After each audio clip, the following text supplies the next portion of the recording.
আলাইকুম। এটা ওমান মুলাদা এই এলাকাটার নাম। তো এত বড় একটা জায়গা পড়ে আছে। আমাদের বাংলাদেশে যদি এত বড় একটা জমি পড়ে থাকতো, কত ফসল আদি করতো। অনেক বড় একটা মরুভূমির মতো জায়গা পড়ে আছে। তো এখানে ওমানিরা যদি এখানে বাড়িঘর করতে চায়, তো তারা সরকার থেকে যদি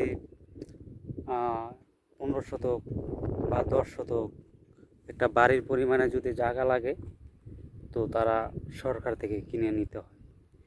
এভাবে কোনো বাংলাদেশের মতো যার যার জমি এরকম কোনো নাই।